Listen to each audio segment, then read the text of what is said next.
In 2023, a European hydrogen developer walked away from a project that had everything it was supposed to need. The land had been secured, the electrolyzers had been selected, the renewable electricity contract was signed, the policy incentives were in place, and the engineering looked sound. On paper, the project worked. On the financial model, it did not. Nothing had failed in the conventional sense. No major assumption had collapsed, and yet the project could not reach final investment decision, and the explanation took longer to surface than it should have, because the problem didn't announce itself. It appeared as a quiet constraint buried inside the operating assumptions. The electrolyzers would not run as often as the spreadsheet required. Wind fluctuated.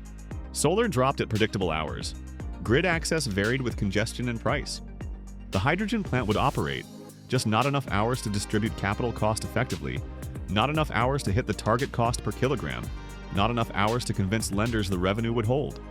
Operating hours had become the variable that determined whether the project existed at all. Across multiple regions, the same pattern began to appear. Projects that looked technically viable stalled before construction. The explanations usually cited financing challenges or policy uncertainty, but inside engineering teams, the conversation kept returning to something simpler. Hydrogen systems were being designed around electricity sources that don't behave like industrial feedstocks. Electrolyzers don't fail when they run intermittently, they just become expensive. The math is unforgiving. Electrolyzers are capital-intensive assets, and capital cost doesn't pause when the wind drops. At low utilization, each kilogram of hydrogen must carry a disproportionate share of the equipment investment. The sensitivity is non-linear. Small changes in operating hours produce large changes in levelized cost. Here is the number that reframes the conversation. Most hydrogen project models are built around utilization assumptions of 70 to 80%. In practice, many renewable-powered electrolysis projects struggle to sustain 40 to 50% capacity factors when accounting for seasonal variation, grid congestion, and curtailment. Every 10 percentage point drop in utilization can increase levelized hydrogen cost by 15 to 25% depending on capital structure. That gap between modeled utilization and observed utilization is where project economics quietly collapse. Developers tried the obvious fixes. Oversizing renewable installations increased average availability but added capital cost. Battery storage smoothed short-duration gaps but couldn't bridge extended low wind periods economically. Grid electricity could supplement supply, but price volatility introduced its own instabilities. Each solution added a layer. Each layer added cost. And at some point, the cost of maintaining utilization through infrastructure additions began to offset the savings from cheap renewable electricity. The underlying tension was structural. Electricity systems were evolving toward variability by design. More wind, more solar, less dispatchable baseline generation. Industrial production was built around the opposite assumption. Ammonia synthesis, methanol production, refining operations, and chemical manufacturing all prefer steady inputs. Interruptions don't just reduce output, they disrupt process chemistry, damage equipment, and force costly restarts. Hydrogen was being asked to serve as the bridge between the variable electricity economy and the continuous industrial economy. But to do that job reliably, it needed something that variable electricity systems increasingly struggled to provide: continuity. This is why hydrogen discussions began including references to firm power, a term that has nothing to do with technology preference and everything to do with industrial operating logic. Firm power simply means electricity that arrives when needed regardless of weather. Nuclear energy is one of the few clean sources that fits that description. Plants designed for continuous output, running above 90% capacity factor for years at a time, provide the kind of operating profile that changes hydrogen economics not through efficiency gains but through utilization. Higher utilization means fixed costs are spread across more production hours. More production hours means lower cost per kilogram. Lower cost per kilogram means more industrial applications can justify the transition. The technology doesn't change, the utilization does. And that single shift can be the difference between a project that reaches financial close and one that doesn't. GE Vernova's BWRX 300 enters the story here, but not quite in the way the company typically frames it.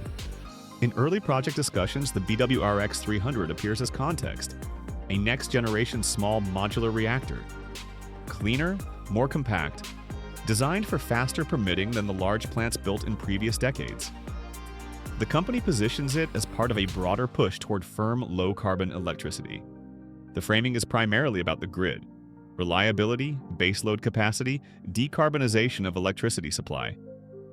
That framing is accurate. It is also incomplete. Traditional nuclear projects have been large, site-specific, and unpredictable enough to make project finance teams nervous. Construction timelines stretched, cost overruns accumulated.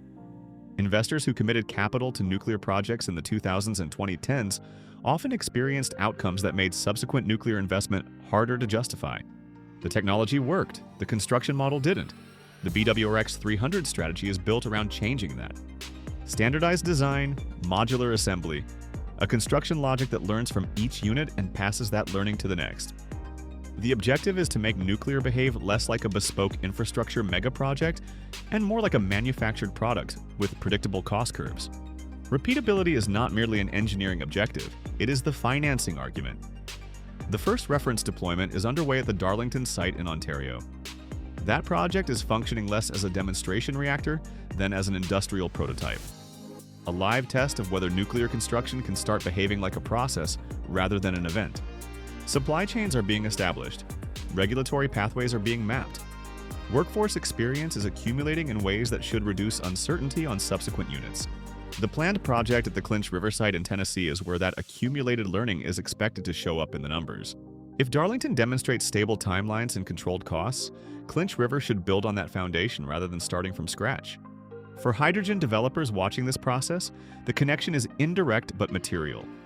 Reliable nuclear deployment creates a new category of electricity supply: firm, continuous, clean, and increasingly cost-predictable as construction models mature. That supply profile is precisely what hydrogen project economics have been missing. To understand what lower hydrogen cost actually means, it helps to follow the molecule downstream. Hydrogen is discussed publicly as an energy carrier, a future fuel for trucks, ships, and aircraft.